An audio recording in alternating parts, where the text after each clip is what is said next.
การตัดเวรตัดกรรมมีเทคนิคง่ายๆหนึ่งเด้ถ้าเข้าใจตัดเวรตัดกรรมตัดภพตัดศาสตร์แค่เฮาหยุดคิดปรุงแต่งในความอยากใดและอยากเป็นเท่านี้หนึ่งเด้เท่านี้หนึ่งเด้นั่นแหละการตัดเวรตัดกรรมทั้งหลายนั้นมันบ่ได้ไปตัดด้วยวิธีการสะเดาะเคราะห์แก้กรรมทำลายพิธีโดยการบวงสรวงสะเดาะเคราะห์โดยการให้หมอสูตรหมอขวัญหรือล่ำผีฝ่าล่ำผียังก็แล้วแต่ที่มันสิหายออกจากเคราะห์จากเวรจากกรรมนั้นมันบ่แม่นเด่นมันเป็นแค่ความคิดเอาว่างั้นคิดเอาเป็นไปตามพวกเขาเรียนตำราพรหมชาติวิธีหากินหรือตำราเบิงลายมือลายตีนตำราทำท่ายลักษณะในตัวบุคคล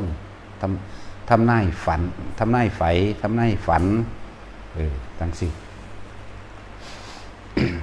มันเป็นวิชาหากินของคนเด้นั่นน่ะมันว่าได้แมนการที่ไปตัดกรรมตัดเวรตัดกรรมอีหยังใดเด้แนวมันนั้นวันเดือนปีเกิดจังสิเบิ่งเลิกเบิ่งงามวันเกิดแบบนั้นมันก็บ่ตรงดอกมันเป็นดอกลายมือแบบนั้นแบบนี้คือเขาผู้มีกากบาทกลางฝ่ามือจังสั่นจังซี่เฮามาบักหลายเอาโลดต้องเป็นดาว5แฉกมันจังมันเท่าใดมันตัดกันอยู่นี่บักหลายเอาโลดเนาะบ่เห็นว่ามันสิมีหยังมันยังถูกอยู่คือเก่าอยู่นี่นะบ่ว่าข้างนี้บ่ว่าข้างนี้มีเบิดทุกข้างจังซั่นแหล้วก็เฮาเป็นผู้ประสบการณ์เราเอง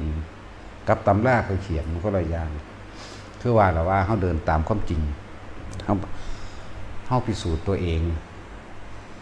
แล้วเฮาก็เอาธรรมะคำสอนพระพุทธเจ้าแล้วมาเทียบกับประสบการณ์จริงในชีวิตจริงเจ้าของเองจังว่า การที่สิตัดเวรตัดกรรมใดนั่นน่ะบ่ยากเลยอกุศลกรรม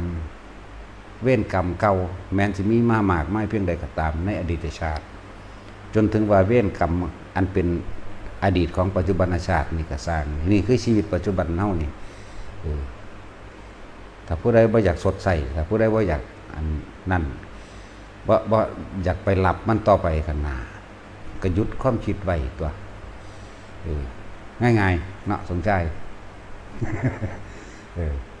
หยุดคิดปรุงแต่งในความอยากได้และอยากเป็นวิธีหยุดเพิ่นก็บอกเฮาไว้แล้วนะลมหายใจจุดอุณาโลมทำจิตหนึ่งเป็นให้อยู่ในอารมณ์อันเป็นหนึ่งเพ่งอยู่ในความรู้สึกอันเดียวเท่านี้ส่วนการแสดงธรรมะต่างๆนานาสารพัดอันบอกนั่นนะเป็นวิธีที่เพิ่นใส่สื่อสารเพื่อให้เกิดความเข้าใจในวิธีสิหยุดความเกิดความพบความชาติหยังก็แล้วแต่ฉะนั้นคำว่าเฮาบ่จำเป็นต้องไปรู้อีหยังทั้งเบิดดอกในคำสอน 84,000 พระธรรมขันธ์แค่พวกเฮามีความรู้สึกตัวเองก็ได้ถ้าผู้ใดรู้สึกตัวเองอยู่ในตัวเองได้1ลมหายใจเข้าออกกับจิตอุณาโลมคนเฮาสิรู้ได้รู้ความคิดทันความคิดได้หยุดความคิดได้ก็เพราะว่าเป็นผู้มีจิตหนึ่งที่เพ่งอยู่ในความรู้สึกแห่งตนเองอันเป็นหนึ่งตอนนี้จบแล้วเข้าใจว่าล่ะว่าหาแต่ไปรู้ย่านนั้นย่านนี้ดอกแค่นี้แล้วถ้าอยากตัดเวรตัดกรรมจริงๆกลับเข้ามาลมหายใจเจ้าของเองแล้วก็ทำรู้ความรู้สึกทุกอย่างที่รู้แจ้งอยู่กลางหน้าผากนั่นแหละเนี่ยอย่าไปคิดยากรู้แจ้งได้ในกลางหน้าผากนั่นเองทำความรู้สึกเข้ามาโหลด นั่นแหละจังว่าที่พวกเข้าฝึกนั่นนะคือมันโคตรง่ายคักแล้วเด้มันจะโคตรบ่ดันคือโคตรพ่อโคตรแม่นี่แหละ มันร่วมอยู่นี่แล้วมันจะโคตรมันจะลากเงาเข้ามุ่นบ่ดันมันอยู่นี่นึงฝึกเป็นแล้วกับพยายามอยู่กับลมหายใจกับอุณาโลมตัวนี้แหละนี่แหละจิตหนึ่งตั้งไว้เพ่งไว้อยู่ในความรู้สึกอันเป็นหนึ่งเกิดนั่งขึ้นกับสร้างนี่เฮาบ่คิดไหมจักบ่ล่ะ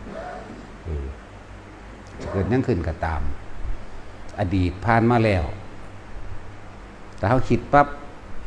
มันก็เกิดภาพที่จดจำในความรู้สึกต่างๆนานาเกิดขึ้นนั่นแหละพบเกิดวิธีอธิบายก็อธิบายบ่ได้ยากเด้ที่อธิบายมีความรู้สึกบ่ศูนย์บ่โมโหบ่สร้างอีนั่นมักอีนี่บ่สร้างบักนั่นบักนี่บ่นี่แหมนั่นแหละพบเกิดแน่ซ้ำนี่นึงเด้วิธีอธิบายก็เลย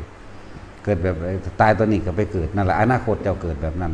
ภพชาติมันเกิดแบบนั้นนึงเด้เฮาสิได้รู้ได้ รู้เท่าทันความคิดของตัวเองได้หยุดความคิดของตัวเองได้ก็เพราะว่าเฮาต้องทำจิตหนึ่งเพ่งอยู่ในความรู้สึกอันเป็นหนึ่งความรู้สึกตัวนี้มันต้องเป็นหนึ่งมันต้องเป็นอุเบกขาได้มันจะหูจักความรู้สึกของตัวเองได้ทุกคนฝึกทำให้มากทำให้บ่อยให้มันชินเถอะเมื่อมันชินดูเข้าแล้วมันไม่ได้เพ่งหยังเลยบาดนี้เริ่มต้นแรกก็ต้องอาศัยจุดนี้ซะก่อนจิตหนึ่งซะก่อนจิตหนึ่งอารมณ์ความรู้สึกอันเป็นหนึ่งซะก่อนแค่มีความรู้สึกตัวทั่วพร้อมอยู่ในตัวเองเท่านั้นเองแต่ความคิดมันไปความรู้สึกนี่หายดึงกลับมาตัวไปใส่ล่ะมันก็ไปหาบุคคลที่เฮาสร้างแน่เฮาหักแน่หมู่พวกเพื่อนฝูงคนรักคนเกลียดสัตว์รักสัตว์เกลียดสิ่งที่มีและสิ่งที่บ่มีอยากได้นั่นอยากได้นี่อยากเป็นนั่นอยากเป็นนี่มันก็คิดไปความรู้สึกแล้วไปพอใจแล้วบ่พอใจกับอันนั้นอันนี้ที่เฮาคิดไปหานั่นอันนี้เฮาฮู้จักเคล็ดลับมันแล้วอยากตัดเวรตัดกรรมตัดเวรตัดกรรมนี่เพิ่นหมายเอา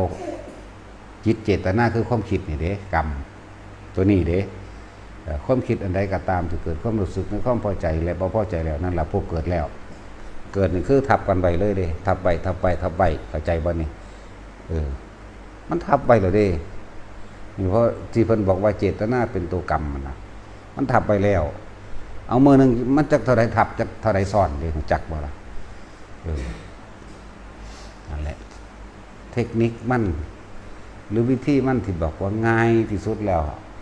พอแต่มันนึกไปปั๊บกลับมาลมหายใจอุณหภูมิเกิดก็แค่รักษาความรู้สึกอันเป็นหนึ่งไว้เท่านี้นึงได้ล่ะดับล่ะพบนะดับล่ะนั่นแหละมันเป็นวิธีจับความคิดของตัวของเอง